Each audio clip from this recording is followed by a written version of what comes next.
সবাই মনোযোগ দিয়ে ধরেন।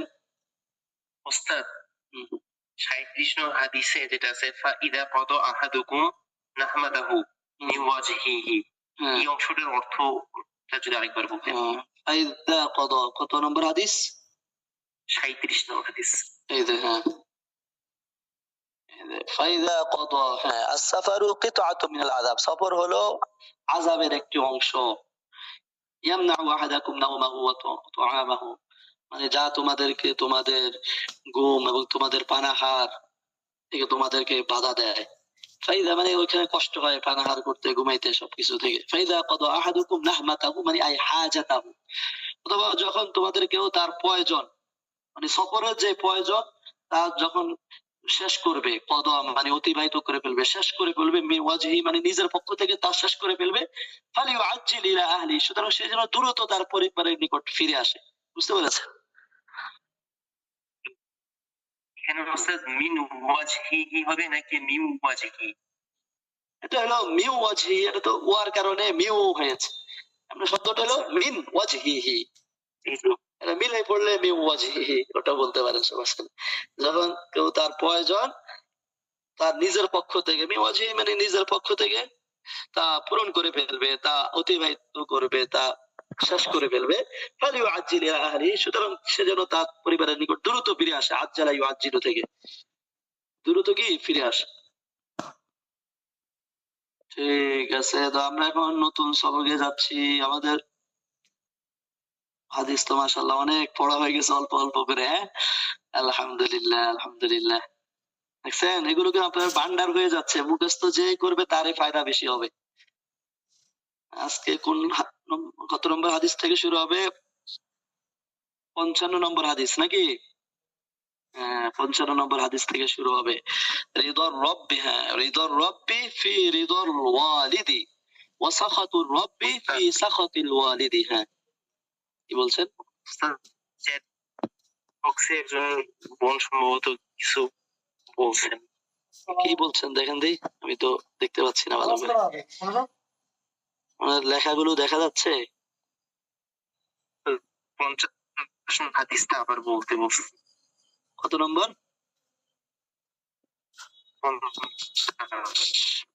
50। জি হ্যাঁ, মানহুমানি লা ইয়াশবাআনি, মানহুমানি মানে দুই বলতে পারেন পিপাসু, মানহুমানি দুই পিপাসু, লা লা ইয়াশবাআনি কখনো পরিতৃপ্ত হয় না। হারিসানি মানে আগ্রহী ব্যক্তি বা পিপাসু বলতে পারেন, দুই পিপাসু বা লোভী বলতে পারেন।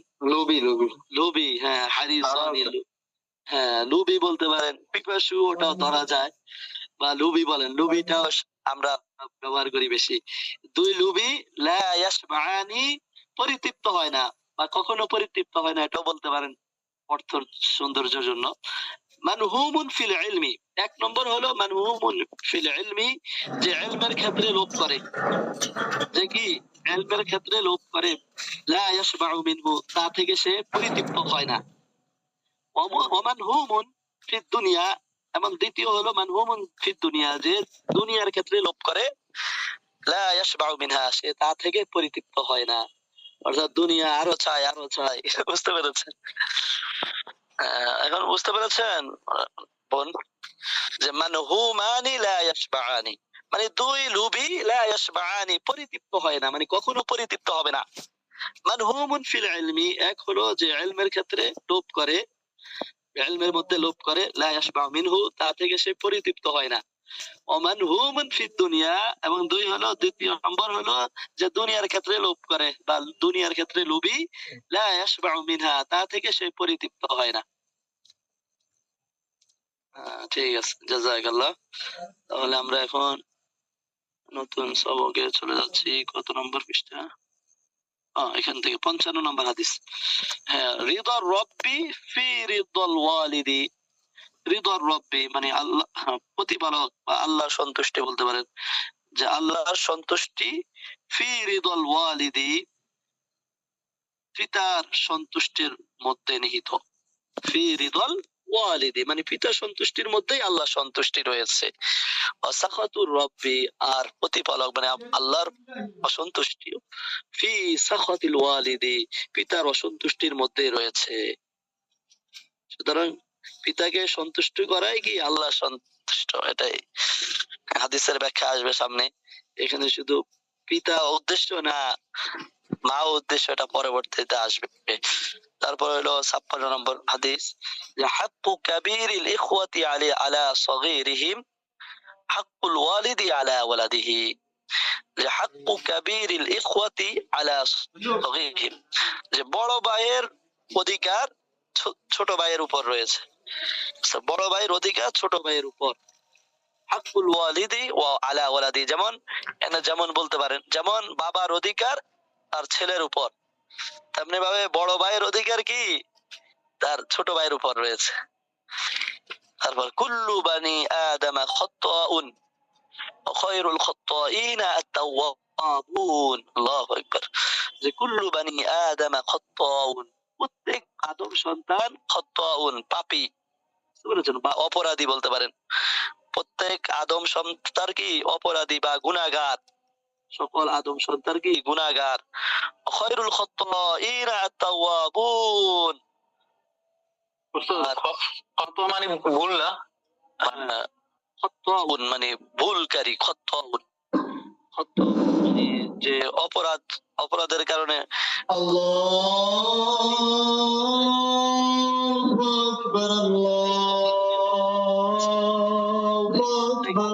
তার গুনাহগার বলা হচ্ছে।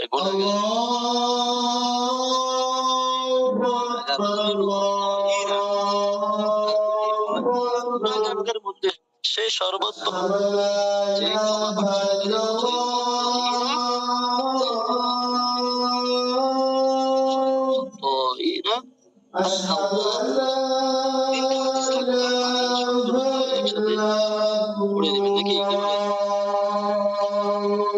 খাত্তাউন এটা মুবালাগা মানে অধিক পাপী,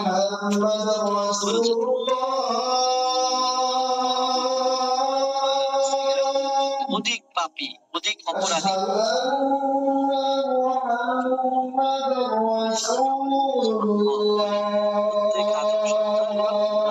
পাপী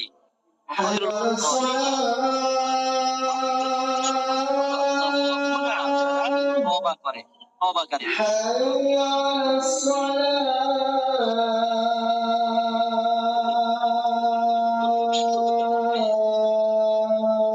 তাওয়াবুন এটা অপরাধ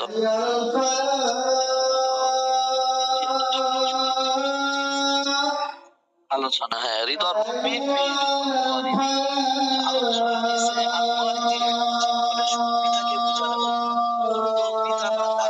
সন্তুষ্ট রাখার নির্দেশ দেওয়া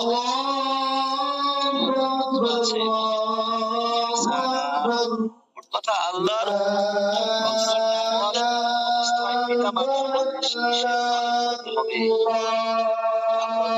লঙ্ঘন হবে না।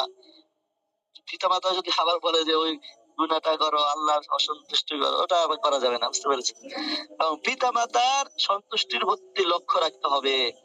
এ প্রসঙ্গে রাসূলুল্লাহ সাল্লাল্লাহু আলাইহি ওয়াসাল্লাম বলেছেন, পিতামাতার সন্তুষ্টি কিংবা অসন্তুষ্টির মধ্যে আল্লাহ তাআলা সন্তুষ্টি অসন্তুষ্টি নিহিত রয়েছে, বুঝছেন। এজন্য যাদের পিতামাতা আছে তাদের থাকা অবস্থায় কি করতে হবে, তাদের সেবা যত্ন করতে হবে, বুঝতে পেরেছেন। তারা যাতে কষ্ট না পায় এদিকে খেয়াল রাখা, যে উফ শব্দ যাতে না বলতে পারে। কোরআনে পড়েছেন না, এটা তো আপনাদের প্রথমে গিয়েছে তরজমাতুল কোরআনে, ওয়াকাদা রাব্বুকা, এটা পরীক্ষায় এসেছিল না, কি বলেন? জি ওস্তাদ এসেছিল। হ্যাঁ হ্যাঁ, ওয়াকাদা রাব্বুকা আল্লা তা'বুদু ইল্লা ইয়্যাহু ওয়া বিল ওয়ালিদাইনি ইহসানা ইম্মা ইয়াবলুগান্না ইনদাকাল কিবারা আহাদুহুমা আও কিলাহুমা فلا تقل لهما أف ولا تنهرهما وقل لهما قولا كريما وقل رب اغفر وارحمهما। তো আমরা ইনশাল্লাহ আমল করার চেষ্টা করি, ইনশাল্লাহ যাদের পিতা মাতা আছে তাদেরকে সন্তুষ্ট রাখতে হবে, ইনশাল্লাহ, কি বলেন? জি ওস্তাদ। ওস্তাদ বলেন। রদিয়ার রব্বি। হৃদর রব্বি শব্দটা কি? হৃদর রব্বি, রজের রিদের মধ্যে দুই জবর ছিল, হৃদয় ছিল, হৃদর রব্বি, বুঝতে পেরেছেন? এটা হৃদর রব্বি ইজাফাত হয়েছে না হৃদল ওস্তাদ? ওয়ালিদি। হ্যাঁ, ইজাফাত হয়েছে। হৃদর রব্বি প্রতিপালকের সন্তুষ্ট, ফি হৃদল ওয়ালিদি বাবার সন্তুষ্টির মধ্যে। আল্লাহু আকবার। তারপর দেখেন, হাক্কু কাবীরিল ইখওয়াতি আলা সগীরিহিম হাক্কুল ওয়ালিদি আলা ওয়ালাদিহি। যে সন্তানের উপর পিতামাতার অধিকার রাখে, যেমন সন্তান তার পিতামাতাকে শ্রদ্ধা করে, তাদের সেবা যত্ন করে, এক কথায় তাদের আনুগত্য ও অনুরাগী হয়, এবং পিতামাতাও তাদের সন্তানদেরকে স্নেহ মমতা করে, তাদের যাবতীয় সুখ দুঃখে সচেতন থাকে। অনুরূপ ভাবে ছোট ভাইয়ের উপর বড় ভাইয়ের অধিকার রয়েছে। এখানেও ছোট বড়কে সম্মান এবং শ্রদ্ধা করবে, এবং বড় ছোটকে স্নেহ করবে, বুঝতে পেরেছেন?